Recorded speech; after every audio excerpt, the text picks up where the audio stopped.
ہم نے جو ہے جیش العدل کے نام سے انہوں نے بولا، ایرانی گورنمنٹ نے بھی بولا،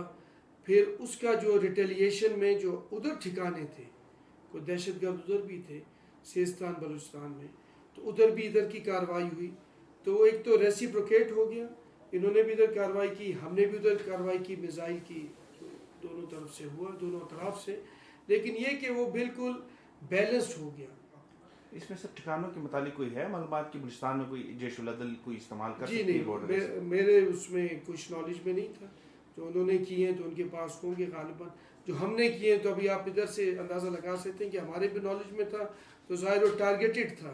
ٹارگیٹڈ ہوتا ہے تو اس کا مطلب ہے کہ ان کی گورنمنٹ کو بھی پتہ ہوگا ضرور، ہمیں بھی پتہ تھا جو ہم نے کیا ہے۔ صحیح سر، بارڈر پہ جو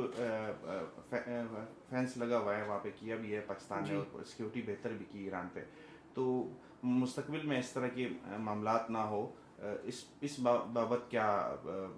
صوبائی حکومت مرکز کے ساتھ مل کے کیا کریں؟ دیکھیں جی، اس بابت یہی ہے کہ صوبہ بھی ہو یا مرکز بھی ہو، اور زیادہ ہمیں ویجیلنسی کی ضرورت ہے، چاقو چوبند ہم ہونے چاہیے دونوں طرف سے، تو پھر یہ رکے گا، کیونکہ باڑ تو لگا دی ہم نے، فینسنگ ہو گئی ہے، بہت تھوڑی رہ گئی، میرے خیال 5% رہ گئی ہوگی، دونوں کا میں کہہ رہا ہوں، ایران بھی افغانستان بھی، لیکن یہ کہ ہمیں اور زیادہ چاقو چوبند ہونا چاہیے تاکہ ایسے واقعات نہیں ہوں مستقبل میں۔ صحیح، یہ جو مسلح تنظیمیں دونوں ممالک میں کتنا ان کے تعلقات پہ آپ سمجھتے ہیں اثر انداز ہو رہی ہے، اور اس سے بچنے کے لیے کیا کیا جا رہا ہے؟ اس سے بچنے کے لیے پھر میں وہی بات کروں گا، جتنی ہم ویجیلنسی لائیں گے اپنے سسٹم میں، جتنے ویجیلنٹ ہم ہوں گے، اور جتنا اسٹرکٹ بارڈرز کے جو قانون ہیں اس کے تحت ہم چلیں گے تو بہت بہتر ہو جائے گا، نہ کہ دہشت گرد ادھر سے ادھر، نہ ادھر سے ادھر۔ جی، پہلا تو اسٹانس ہمارا پہلے دن سے ہے ساری حکومت کا کہ جی اگر بارڈر ہے، بارڈر پہ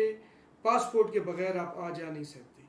کیونکہ ایک اگر پہلے ہم یہ پریکٹس چلتی رہی، کسی نہ کسی دن اس پریکٹس کو ہم نے ختم کرنا تھا، اور کرنا پڑے گا اور کرنا چاہیے۔